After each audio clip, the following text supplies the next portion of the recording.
And howdy, howdy, howdy. Here we are, another Thursday night. I think I got everything working all right. Looks like it anyway. So how you doing, Jason? Oh, doing all right. Yeah, got Tim in here too. He's got his camera off, so he must be feeding his face. Yeah, I'm finishing up supper. So probably have a few popping in. Well, here comes Ari Yeah. Hey, all right. over in the chat. All right, Michael Conley, how you doing? Let's see what we got for next month. I don't know.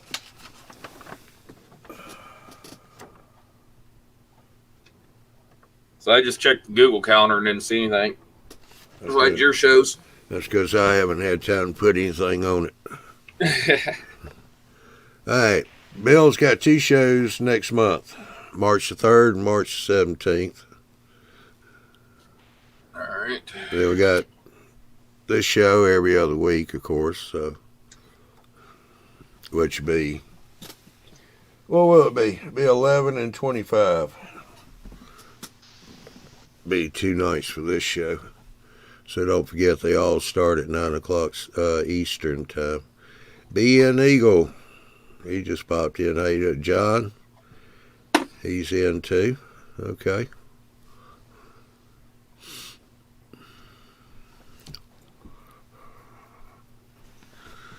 So we have anything happening in the train world? I haven't had time to keep up with stuff. Scale Trains make any new announcements or anything? Not that I've seen. Not since the last big announcement they made. I know he did a live show.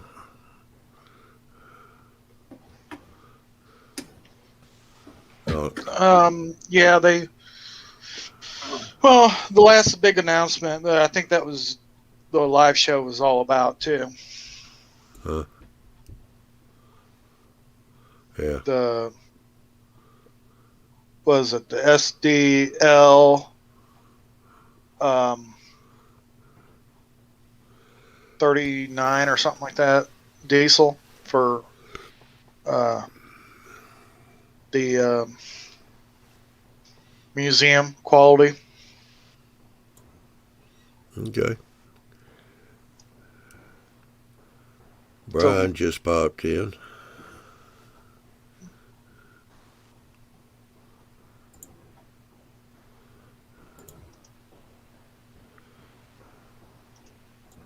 Yeah, I'm not sure, but I think you'll have to watch Bill's show next week on Wednesday night. Somebody said he's made a few changes. Yeah, CB Railroad, how you doing? Yeah, Bill's made some pretty drastic changes on his layout too. Yeah. Yeah, we'll have to see what he's been doing. Mm-hmm.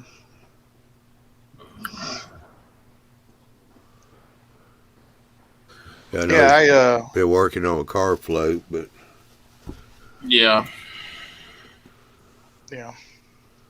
But Andy got my notice on a train show that's going to happen, I think I forget when it was, like May or something like that.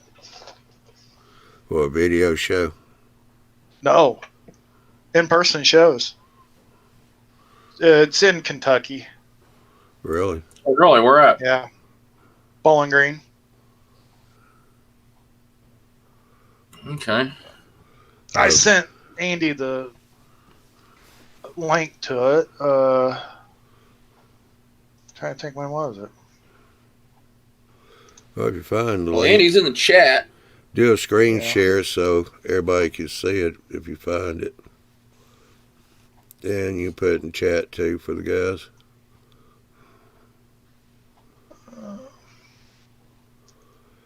Well, yeah, Andy's in the chat, but he retracted his statement, so I think Angie might have took his telephone away from him. Uh-oh.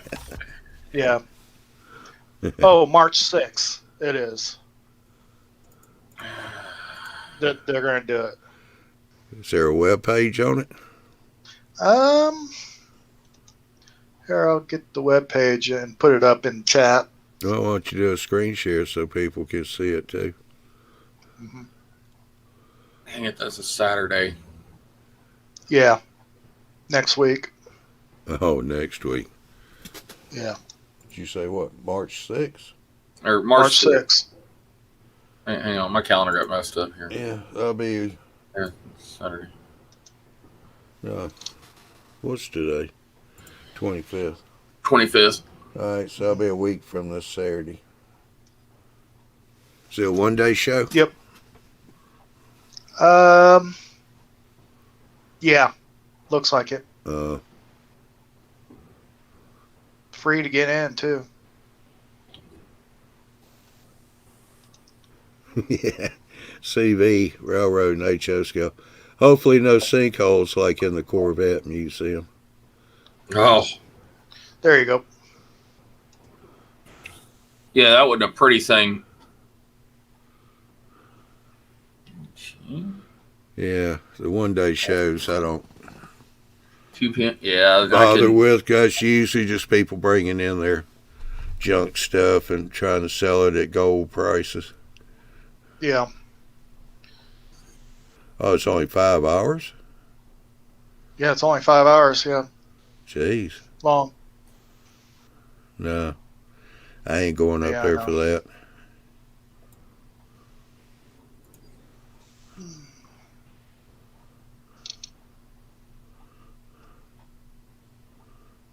There's also another one. It came in not so long ago through my radar. It was it this one? That's April 3rd, so that's a little bit further off. Yeah. Wait a minute, Miami County, and that's what? Peru, Indiana? Mm-hmm. And they Yeah. called it Miami County? Yep. Is that the name of the county or what? Yeah, I believe so. Okay. Yeah, then Then that one, 15th and the 16th. Franklin train show. Franklin, Indiana. I already knew about this one because Dirk was talking about it on one of his live not Facebook Live, but YouTube Live, because he was banned from Facebook. Send me a link to that one, Jason. Since that one's going on Sunday, I can go to that one. Just go to your share and send it to you. Yeah, I'll share it to you. Yeah, you want to kill your screen share? Yeah. Yeah, good idea. Yeah, you don't want to advertise all your friends. Yeah.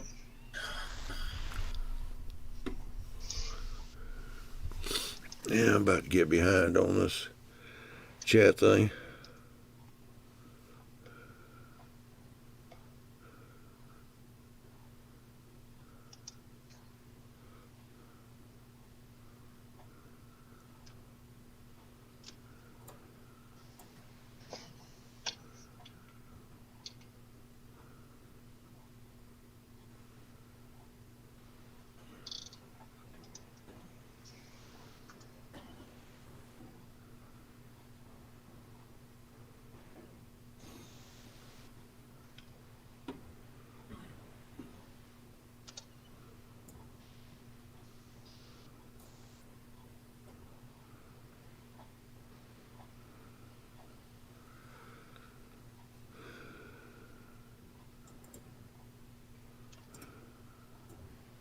Oh, March 17th.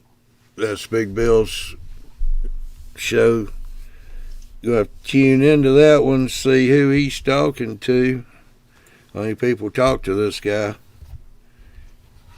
but they don't get to see much of him. So now you'll get to see who he really is. Yeah.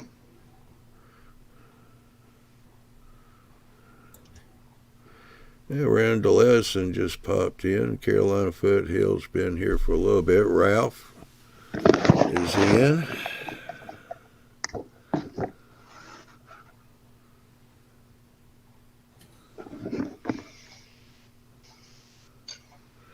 NC Rail fans said there's a show in North Carolina, February 26, 27.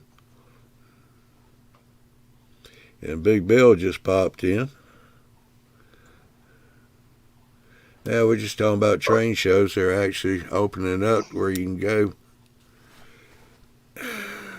Telling everybody they need to be sure and watch the March 17th show. I didn't say who it was. So they can get to see who this person is they talk to in chats all the time.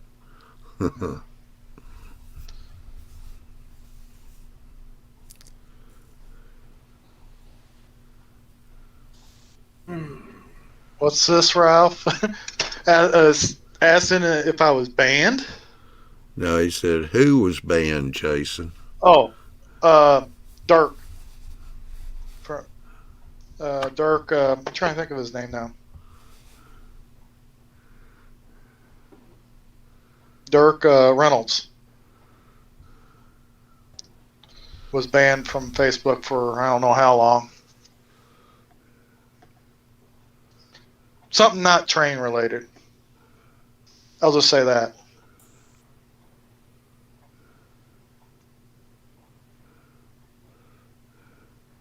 Well, Ralph, so far Human said he's saying hi to everybody. Yep.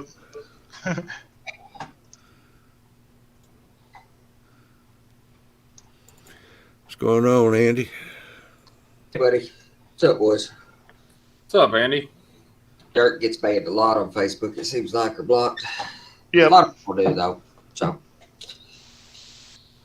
Facebook's a mess anymore. Yeah, it is. I know. Probably always been a mess, but the only way to fix that technologically is to make it a pay-for service. And people don't want to pay for it, but there are consequences of free, and there are unfortunate consequences.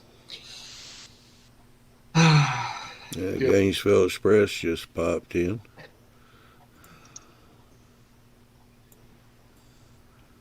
Or Grain Express. I happen to think of 2 towns over from me.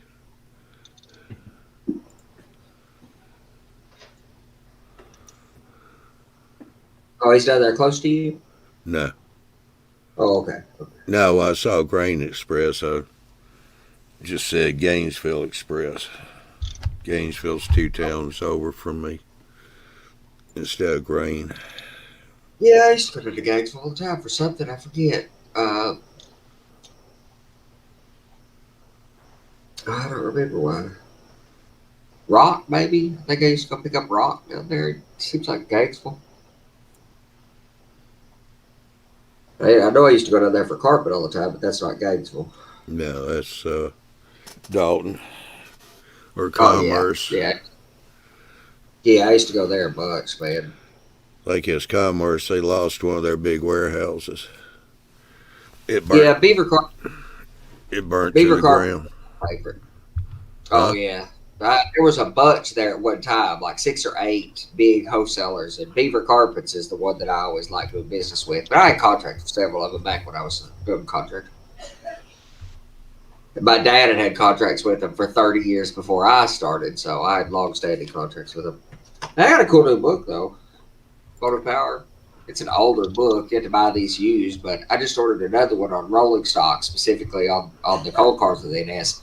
That was produced in like '99. I can't find new copies, but I've been able to find some of these, used books. Yeah, I come across a really good book the other night. I couldn't put it down. I finally had to force myself to put it down about 4 o'clock in the morning. Huh? That is a good book. Yeah. It's 101 colors. Coloring book.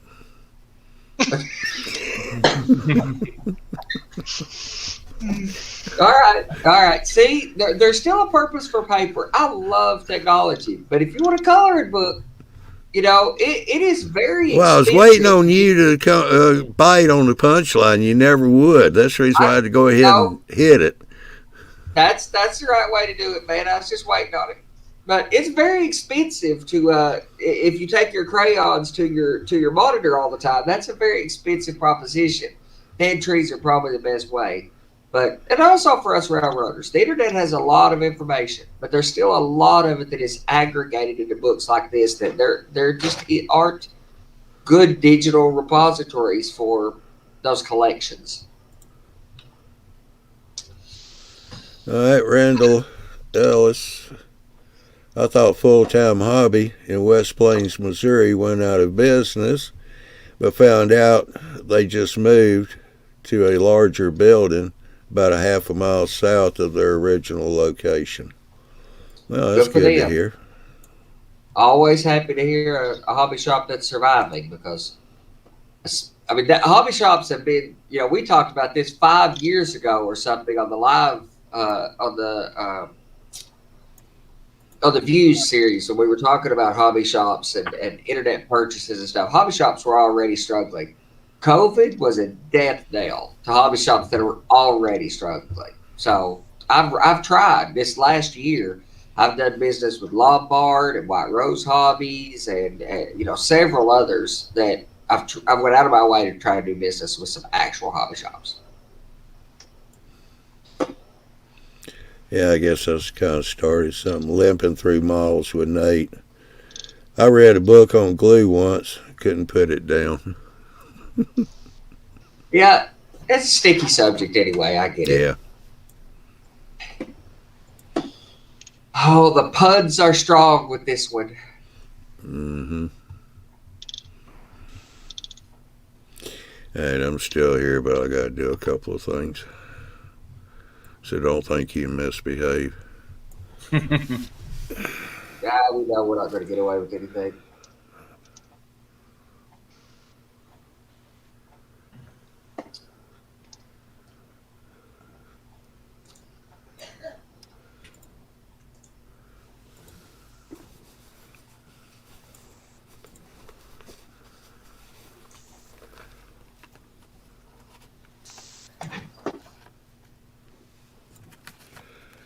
Yeah, Limping Through Malls said he's got a Hobby Lobby opening up in his area.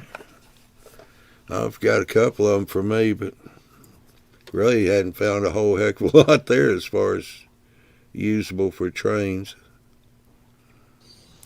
Yeah, Grain Express. Scotty's a pretty good guy. What are you talking about? You talking to yourself again, Jim? No, Grain Express over in Chats at ABC Hobbycraft here in Evansville's a good hobby shop. The guy that owns it's named Scotty. I've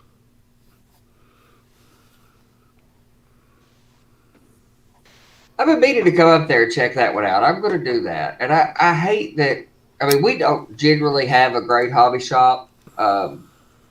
Owensboro doesn't have one at all. We have a Hobby Lobby, but I have a hard time thinking that counts. I mean, that's an okay place to go get a little bit of basswood or a glue or some paint or something. But even that's somewhat limited and pricey for what it is. When I could go to Amazon if I could just wait a day and get it.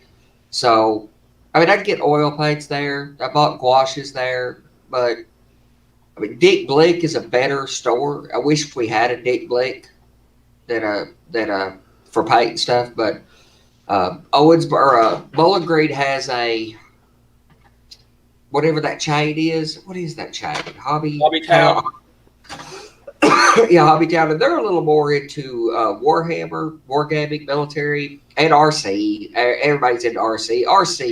RC pays the bills, man. If you run a hobby shop, RC makes money. Well, the same group that owns the one down in Bowling Green owns the one here in Evansville now. They bought it the year before last year. Yeah, you told me that. I forgot that though. And he's the guy, nice guy. I've talked to the owner down there before. he's a nice guy. Even he said he wanted to do more railroad stuff. He bought it off of somebody, and he hadn't had it too terribly long when he bought it. And he said, I want to do more railroad stuff. He said, I've got like 4 guys that come by a little bit of stuff. It just doesn't, you know. And he had stuff. He had branch line trades, laser, Craftsman laser kits. What he had was okay. Yeah, but you got to go with the area that you're in. So, like down That's right. here, these Hobby Lobbies and the hobby shops and all the kids were doing more board games than anything. And looking for a place where they could go set up, for a couple hours one night a week. That's what he's doing. And they got a decent sized building here in Evansville now. They moved kind of catty cornered to ABC Hobbycraft now over there on Morgan, and they got a big, fairly big size, good sized building. That's got a big garage in it. It used to be a cabinet installation building. Yeah. I think they're going to put in an RC track, and I don't know what else they're putting in, but they got a pretty good sized building. They're only used about half of it last time I was in there. And what are they? They're RC. Yeah. That's where it's at. I mean, even when I worked for a hobby shop when I was in high school, we had a lot of trades. The guy who owned it was a railroad guy, but we had a big RC, big plastic section as well. And RC still made more money than the rest of the shop combined. And we had the best trade store in East Tennessee for sure. I mean, it was 7,000 square foot of railroad stuff. It was a great store back in the day.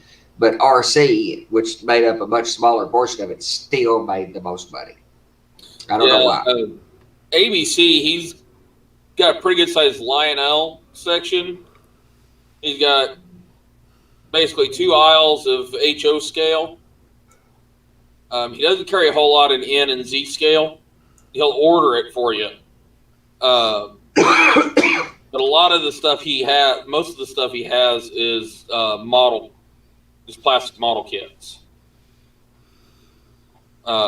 He carries all the magazines, though, for model railroading and stuff like that. He's got a bunch of different paints. He's got one whole wall dedicated to paint. That's really all I want, is a place that has that kind of stuff. I'll have to remember next time I'm in there, try to see if he'll let me get some photos of the aisles and get them pushed up to Google Maps. So when you actually click on the hobby shop, it actually brings up some of the aisles of what he's got.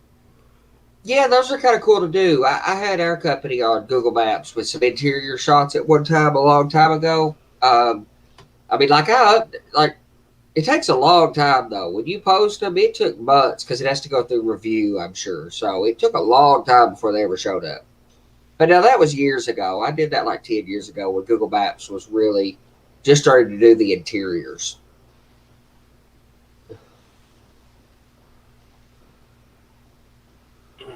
Human City says, what changes would you like to see in the AP program, the NMRA AP program that would get you to participate in the program?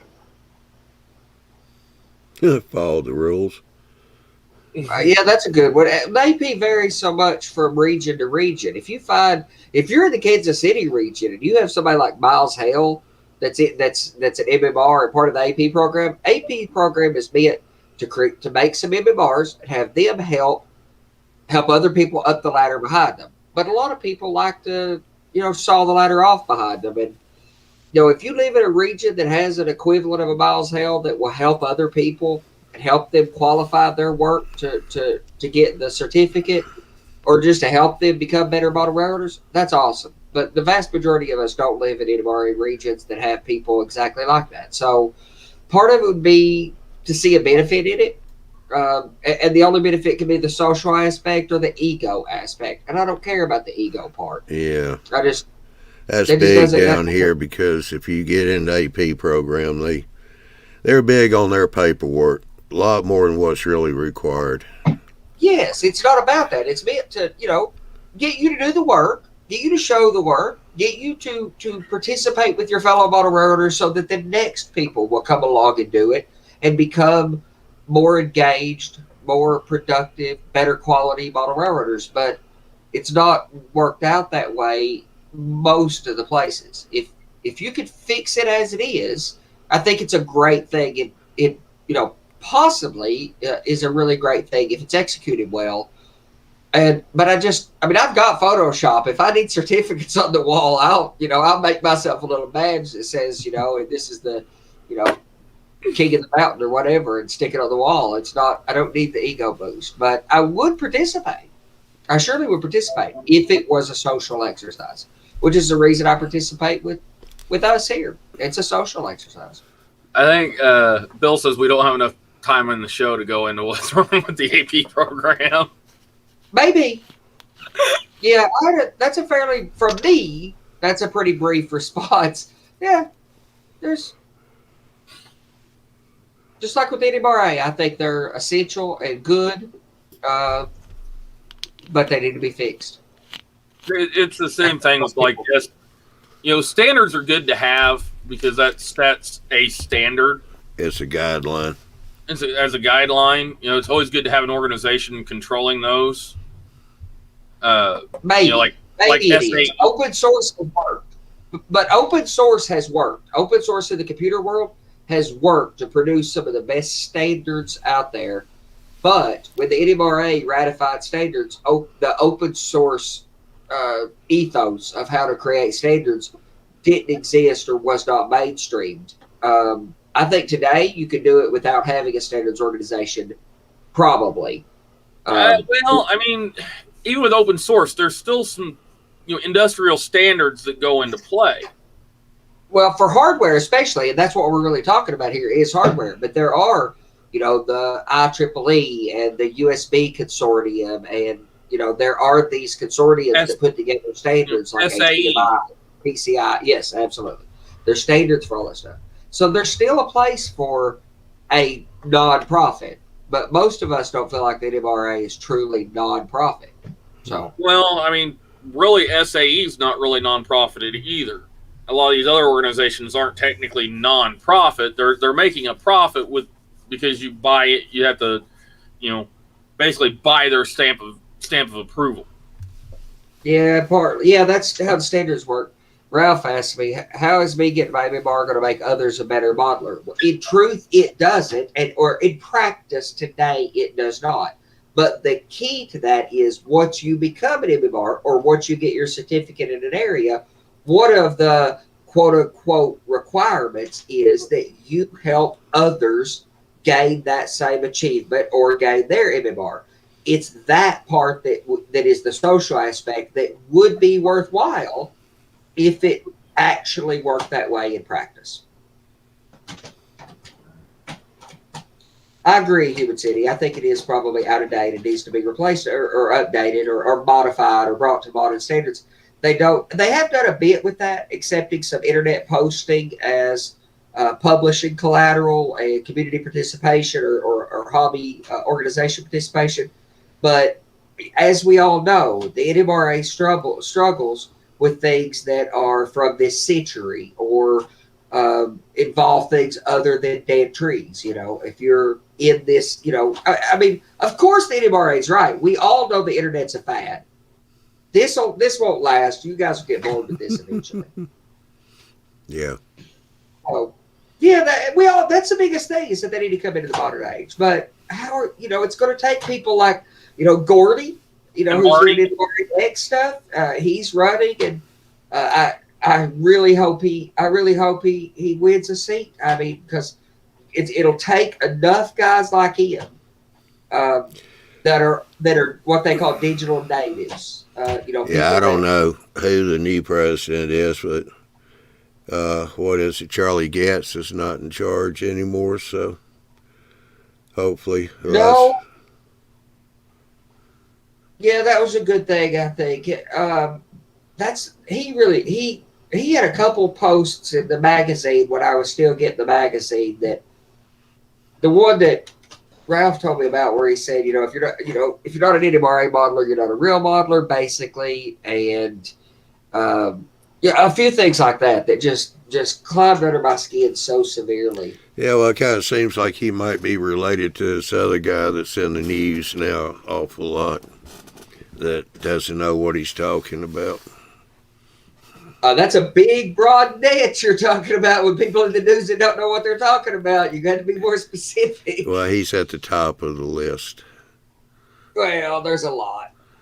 I'm talking about the new president. Yeah, there's a lot. Yeah.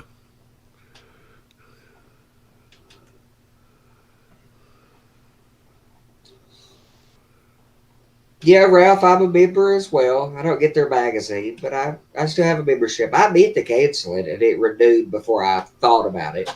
But I need to get my membership. My problem is everything's all up in Chicago for our area. we have.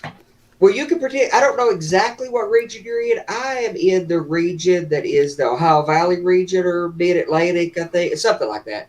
And it's I'm in the central region. yeah, I forget what, but it's there is a group of those guys out of Midwest. north of Louisville or something there, north of Cincinnati, something like that, north of Cincinnati. They invited me to come up, and then COVID happened, and I hadn't got around to it. But you know, See, I mean, You are in the MCR region, that sounds right. and I'm actually over in the MWR region. Yeah, but you can participate cross region, so you could go to that same group of guys, and they're a nice enough group of guys. I haven't met them in person, but so I think it's a smaller group, and there's potential. But I know people who talk about their NMRA regions being exceptional, but I sure hear a lot more horror stories than I do good stories. Yeah, Human City. There are a lot of. There's not a lot of. There's nobody really around me. There's those guys out of Bowling Green that are putting on that little beat, but they have a kind of. It's not. It's not the kind of modeling that I'm interested in. Let's say there's some guys out of Cincinnati, but that's a pretty good track for me. There are some people in Louisville too, but it's mostly private. There's the Ohio Valley guys that are basically an offshoot of the Sipping and Switching, North Carolina Sipping and Switching Society that Ken Anderson is involved in. There's an offshoot out of Cincinnati that have a modular club like that. That those guys are serious. They do good stuff. So there are people, but there's not a club layout that is of the type of modeling or caliber of modeling that I'm really interested in. So I mean, that's why me and Tim are trying to put it together to do. Yeah. So I mean, I've always had the space to build a railroad, but I don't have the labor. I don't have enough people, and I just can't. I mean, my layout's 15 by 15 feet, and I thought it was too small to probably do when I started it. And I'm 5 years in, and it is amazing how much work it takes to bring anything to anywhere, really. Forget completion. Just to bring it to a meaningful place, it takes a tremendous amount of hours.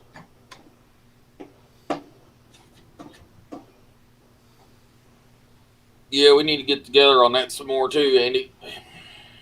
Absolutely. I still have not seen the track yet for this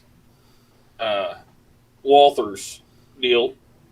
Oh, yeah. Yeah, well, we really need to get together on that, build that module. So I got everything to build. I think I got everything to build a module. Got the build kit, just don't have the track yet. Well, I think I don't have, Walthers or Shinohara Code 83. I've got some microengineering 83. Well, But we don't need that right away anyway. I mean, we just need to build a module. what they were supposed to send last year was supposed to be the Shinohara Code 83, but they wound up shipping Pico Code 83 track instead. That's good track, though. I really like the Pico stuff. So I've got several sticks of Pico Code 83 track here, but I don't know if that's what they're planning on shipping this year or not.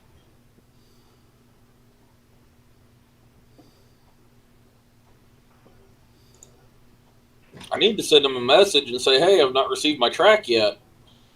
Yeah. What we need to do is we need to get Grain Express interested in the. But I don't know if he'd be willing to drive that far or not.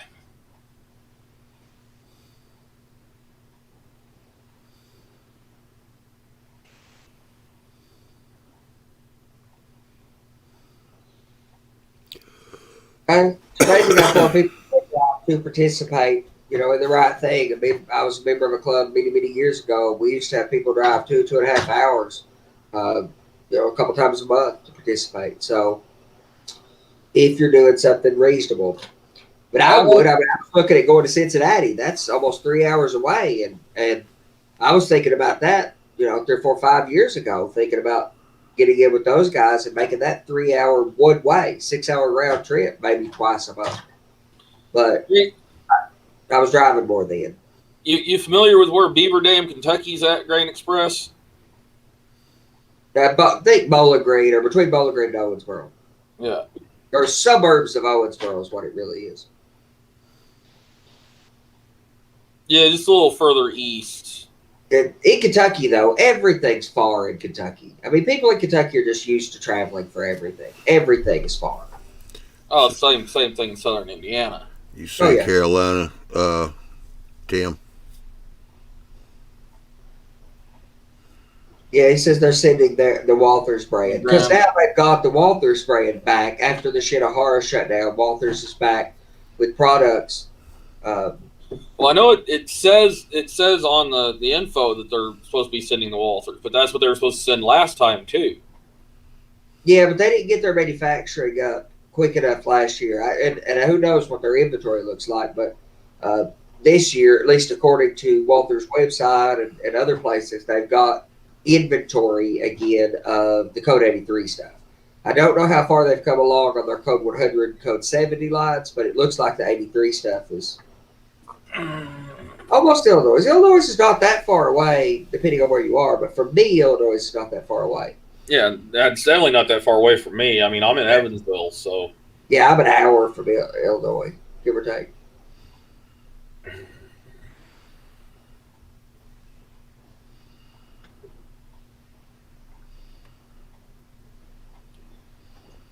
So I'm basically right on the border of both states. Somebody said the other day it was like 50 miles from Evansville to Illinois, and it's like, no, it's only like 20, I think.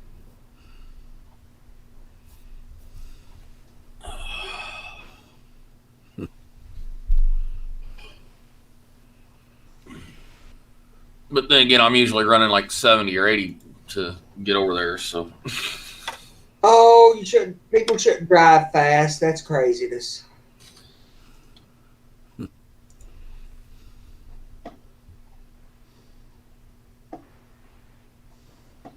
I don't like wasting time on the road either. I don't like get on off the road.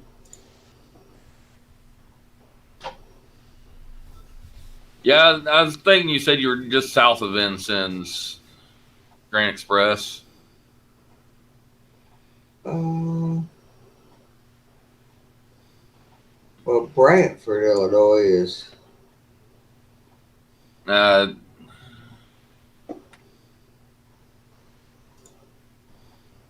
think he's talking to Ralph, that guy. Yeah, it's way up there.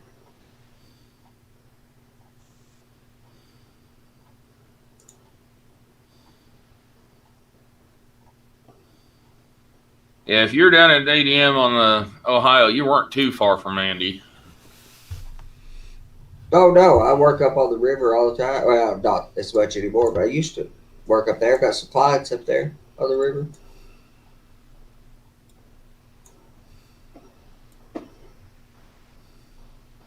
Yeah, it's about 40 miles to Illinois.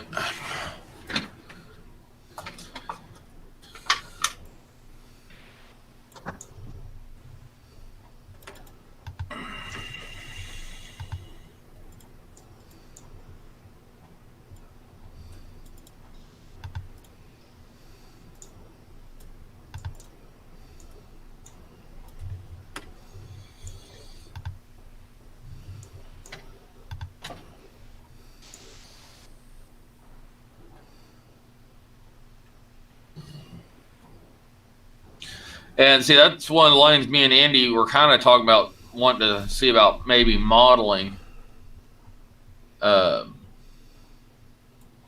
Grain is either that or the NS line that goes up towards Princeton. Yeah, both are interesting in different ways. I haven't figured enough about which, but I mean, Tim models CSX, so do I slightly, but I'm predominantly an NS modeler. But we try to find the right combination of those two railroads that are local to us. I mean, I've got NS locomotives, so that's not a too big a deal, and you got CSX locomotives. Well, So- and the key, I think the most interesting, my two interests operationally are relatively large industries that take a range of freight cars. I think those are awesome. They give, instead of a bunch of little industries in town, I much prefer a large industry that takes gods and boxes and tanks and etc. But the key thing that I love is the interaction of railroads, how they exchange and interchange cars and interact in the same space. I think that's more interesting. So what's more interesting is when you find places where the CSX and NS are coexisting. Interacting. Yeah, coexisting, competing, exchanging and interchanging cars, both serving industry, sharing yards, etc. And that's the interesting thing about this area right between Evansville and Louisville is there's, so much interaction between the two. Yep. And some short lines. I mean, you've got, and I like that interaction. You've got the Indiana Railroad or Southern Indiana Railroad, whatever. So, you got Southern Indiana Railroad, then you got the Indiana Railroad or the Hoosier line. At the Paducah and Louisville, yep. Paducah, Louisville. The fact that you can see, on this CSX line, I've seen BN locomotives, CN locomotives. Well, pool power is interesting. Southern. Yeah, pool power is interesting in the modern era. That didn't used to happen much at all, of course. In the modern era, pool power is interesting from a cosmetic standpoint, but it doesn't change operations any. That they're, a Union Pacific locomotive being mixed in with the consist is being operated by a CSX crew on a CSX train number, under CSX rules, etc. It's more interesting when you have that mix where they're operating under different rules or interchanging cars. Plus, you can take an interchange track and it takes any type of car and can be incredibly busy. So if you're trying to operate that, you can stick anything there and you can have that as part of an operation 3 or 4 times an operating session if you want.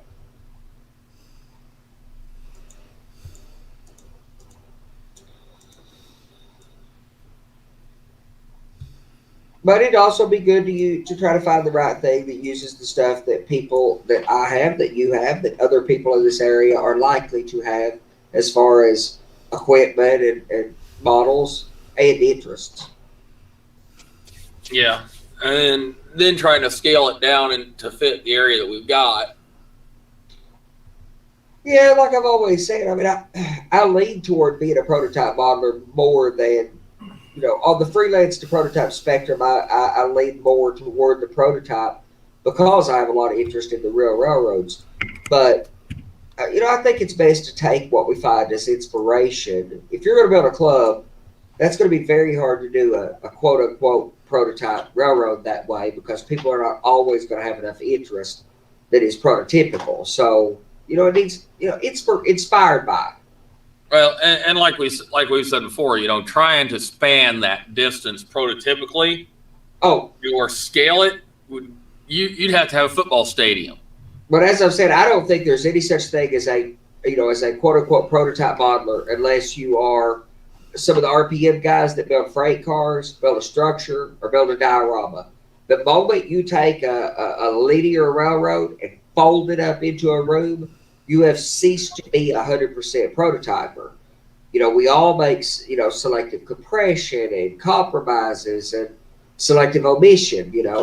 These are compromises that are required to be a layout builder. So, I mean, I'm prototypical, But I'm also ultimately a layout builder, not a diorama builder or whatever. So. Oh, Andy, I never got to tell you. Me and Will went down and checked out the old Henderson Depot the other day. That's such a beautiful building. Yeah, the problem is, man, it's almost on the point of being condemned. The whole basement was flooded the other day when we were down there, and it'd be great to be able to put a layout in. I mean, the square footage that's available in that place, but it's in really bad disrepair. Well, the Grain Express said, let's find an old Walmart to build a layout. Yeah. That won't be hard to do here pretty soon. But you can about build, well, that's probably true too. There's a lot of real estate, and there's more real estate after this COVID thing available. But you could build a metal building pretty cheaply. I mean, surprisingly cheaply. But there's plenty of stuff available. The cost of building a layout of such size is not the roof. I mean, that's an expensive cost for a lot of people.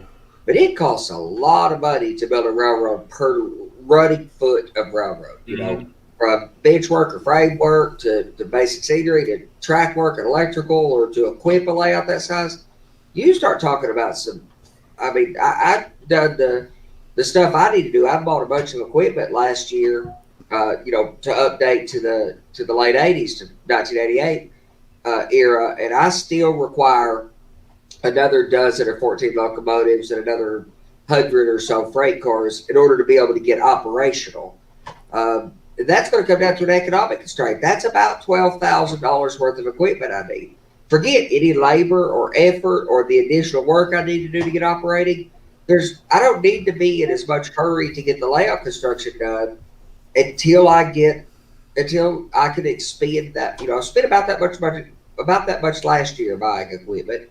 I need to spend about that much more yet again to get operational, plus another couple of proto throttles. Ralph says he disagrees with you, Andy. You are first and foremost a diorama builder. Am I? I mean, I do build little things on dioramas, but they're all meant to be integrated into a layout. It's a mindset difference. Structurally, I build dioramas. And Grain Express, yeah, me and Andy actually sat down and we watched that Ellen Keller video one night in our nightly room. We're very familiar with Rick Rideout's layout. I tried to go over and see it one time, but he said it's not what it used to be right now.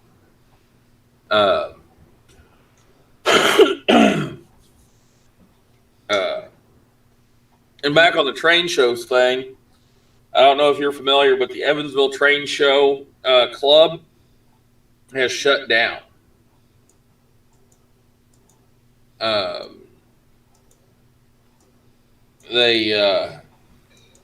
apparently somebody was supposed to be taking that over and trying to find the location and get a hold of all the vendors and everything that was coming into it.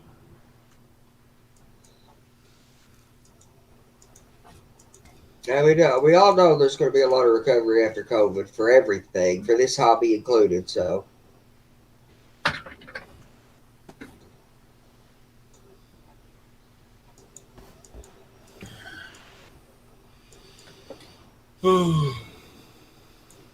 yeah.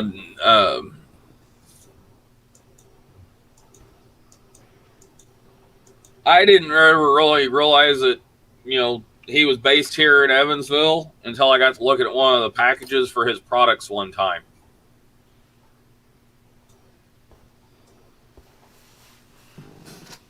And seeing that, hey, wait a minute, he's here in Evansville over on Hogue Road.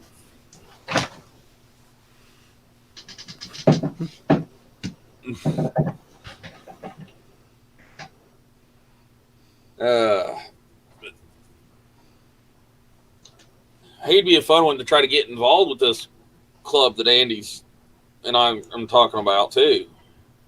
And he's got a large railroad that plenty of people would come participate with him on. To if he had the interest, aspiration, free time, he's running a business too. And it's tough to, That's what's it's taking one thing. a lot of his time, I guess, is his Rick's products is kind of, taking a lot of his time. It's not the scale train manufacturing thing, the buildings and stuff that's taking his time. It's the other products that he's using his machines to produce. Yeah, he does all kinds of plastic injection stuff. Because I reached out to him a little while ago about something for my company, a tech product, and he got me in touch with somebody else nearby that worked with the material that was better suited for it, and I got some of it from them in Evansville. But he does primarily polystyrene and other similars, and he got me in touch with somebody to get me some HDPE plastic, real thick, heavy stuff. So, Yeah, high density. yeah, whatever. And I put it above the door at the office when I was doing some remodeling. Well, So the thing about Andy's dioramas is all of Andy's dioramas interlink. Yeah, I mean, I just believe in everything about my layout's very modular. So I can take off stuff. I can work on it at the workbench, things like that.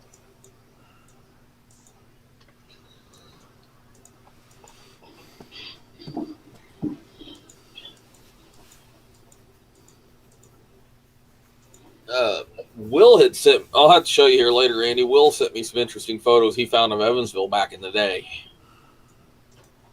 Evansville, that little town where it has splits off to Evansville from, that's pretty interesting, actually.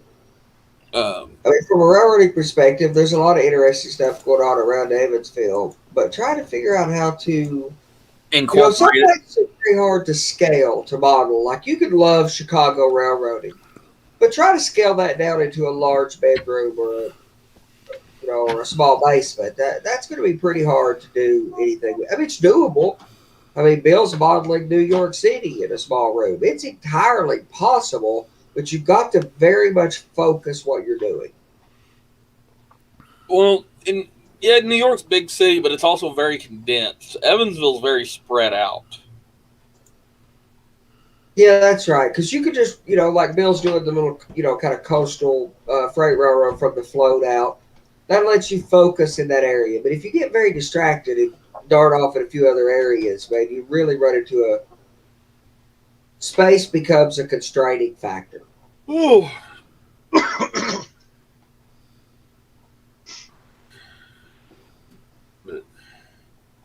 See here, what? I can't even think of that team. See here, it's not Ferdinand. I'm trying to think what town that is, Andy. Yeah, I couldn't think of it either, but there's a bunch of those places like that. But I mean, that used to have the CNEI and a bunch of railroads going through there. It's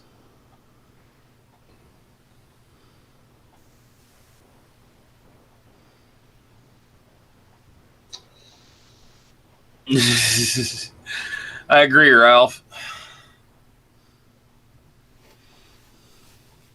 yeah, that's true. I'm sure. I guess we'll have to use the Dolly Parton song to name Andy's layout. Patches. Yeah. Huntingburg. Yeah.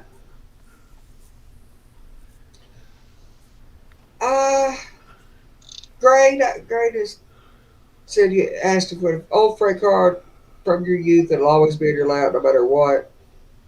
Yes, I do. I've got a few things that I still have that I'm still going to keep, etc. But I'm real persnickety, and I really like this new stuff with the spectacular quality and stuff. So I don't think.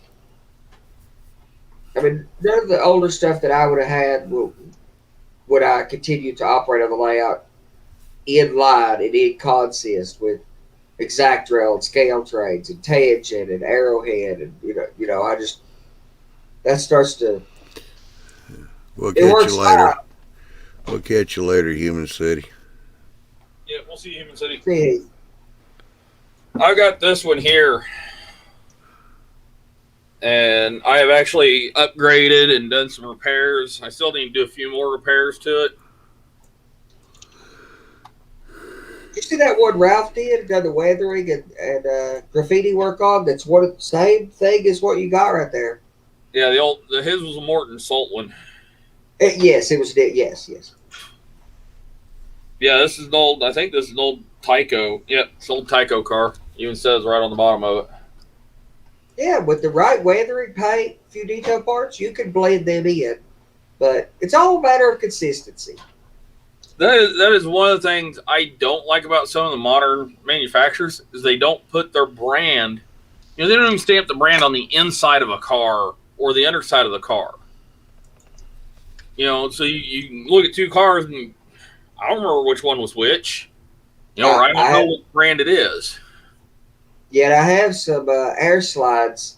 Me and Jason were sitting here talking about it one night not long ago, and I was trying to figure out, like, one of them's the scale trades, one of them's the tangent or something, and it's so hard to figure out what they are. And I've been trying to inventory the new stuff, but I've got it all inventoried at this point. But it took me going online, and some of these companies don't have their historic inventory, so you can't even go see what they had. You know, I think it's Exact Rail. Yeah, air slides. Yeah, it's like that car. That's the Walters kit. Right, that's that Walters. Yeah, this is Walters one. Yeah, that's right. Well, I mean, really brands have changed hands. I mean, you know, Roundhouse used to be their own company, and now they're part of Athearn. Yep. You know, and you know now MTH used to be their own company, and now they're part of Scale Trains. So, or will be as part of Scale Trains. Yeah. Most of their stuff is. Still, it'd be nice if they had something on the car to tell you, you know, who made it. You know, so if you need spare parts for it or something, you can go, oh, hey. You know, because apart from like a tangent won't necessarily always fit in the same place on a Scale Trains car. You know. All right, Ralph, we'll catch you later. See you, Ralph. See you, buddy.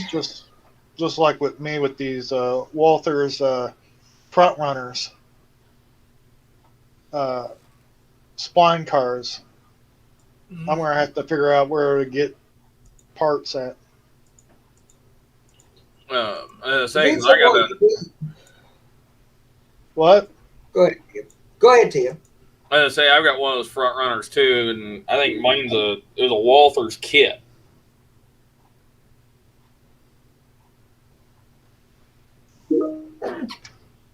Oh, excuse me. But I don't really like it. It doesn't go around the curves very well. Yeah, single axle. You know, like a British. It's like a British or European car design. I love them. I think they're cool as they can be. I meant to go look at when they were introduced. 1988 is a very sensitive time for that type of equipment. I'm looking up all the stuff on it right now. This was an AHM. That's what it was. This is AHM. And it don't turn very well. That's all the turn you get to it. Yeah, well, they don't really need to turn even at all. Like British cars that are double axle don't need to turn at all because it's just two axles, just like a bogie or a truck.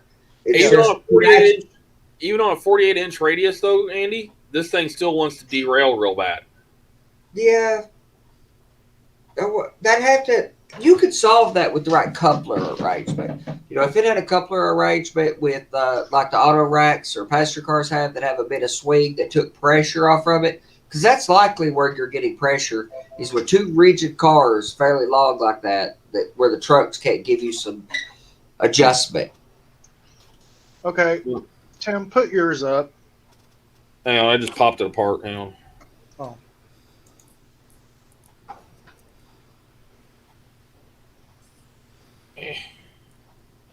And you can get quite a few of the parts from some etched manufacturers and some people making other plastic parts. Depending on what part you need, you may be able to find that if it's not, body components possibly. The problem the problem I've noticed with this part also, and I need to put some KD wheel sets on it. I don't like the KD axles very good. Or Intermountains or something. I like the tangent wheel sets pretty well. I'm not a big. Everybody uses Intermountains, and most people like them. I'm not a big fan of them either. But it's also they're stiff. The turning is real stiff. So if that was a little bit freer, it probably wouldn't be so bad. You mean the axle? No, The pivot for the axle, pivot for the truck. shouldn't have to pivot. And I was thinking, does the Walthers, No, they does the one you have, Jason, does it? I didn't think so. They don't pivot at all. They're completely rigid. That's why I don't think the pivoting should matter. Honestly, I think I would probably affix them so that they were rigid and didn't move any, and then I would solve the axle problem. And I bet your biggest problem is due to the wheel set. If you took one of those reamers and reamed that out a bit so that you had a good, smooth turning wheel and it had a little movement in it, and put a metal wheel set on it, I bet you. Well, I'm just saying, if you put a reamer and put a metal wheel set in there so that it rolled and everything can move around well, it shouldn't need. There's only 2 points of contact. Those are metal wheel sets. Metal. Oh, is it? Okay. Yeah, it's metal on a brass axle. Yeah. Okay. Yep. Are those die cast, Jason? The frame is, yeah. That's what I thought. I thought so. Yeah, those are. I've looked at them. They're nice. Mine's all plastic. Well, like spine cars, or even, in my opinion, all these flat cars I've got right now are die cast. The whale cars that I got from Scale Trades are die cast. Anything like that, I'm pretty much not interested. Even auto racks and stuff. If it's not a die cast base on a flat car or an equipped flat car, like an auto rack equipped flat car, if it's not a die cast, I'm not interested, because I don't know how you could get like a bulkhead flat or something. I don't know how you could never run the car empty if it's not a die cast. You can't get enough weight unless you have a load on a lot of these cars. So, well cars are really good about that. That's why die cast. I have no interest in a well car that's not die cast. The ones I've got right now are die cast, the Scale Trades, and I won't buy any that aren't die cast. We done run over a little bit, so if y'all want to close it up. Okay. My spline, or not my spline, but my front runner. One section of it is 2 ounces. See? And it's it's 2 ounces, and it'll stay on the track. And I bet that's the problem Tim's having is weight. Weight. It may be. That's why die cast. Spine cars, whale cars, flat cars of any type or equipped, die cast is the only way to go. Yeah, I love my die-cast even my Walthers die-cast well cars. They're even with a load in them, they're really super smooth running. The Athearn ones that are plastic, you can't put them in the middle of a train if they're empty at all. Even with the other empty cars behind, they'll string line straight off their track. Well, we got some new stuff coming up, guys. I know Johnny mentioned some of it. We got some new things coming up, some new streaming technologies we've been messing with stuff. You guys probably see a few things coming out of some of the upcoming shows and see us testing some of the new things. We got a build show starting the first of next month. In March, we got a build show coming next month, too. So, and then we'll let Johnny close her up. Go home. All right, well, don't forget, March 3rd and 17th, Big Bill Show. That's what I got on the calendar for right now. All shows are at 9 o'clock Eastern time. So, set the alarm clocks. I think next month we change go back to daylight savings again too. I'm not gonna like having to get up an hour early. But anyhow, we shall see y'all next week on Big Bill's show. Don't forget to watch, because he does have a change or two that he's made. Ought to be interesting. So, with that said, y'all have a good night, good weekend. Stay off the tracks. We Be shall warm. see y'all later. Have a good one. Yep. We'll see it.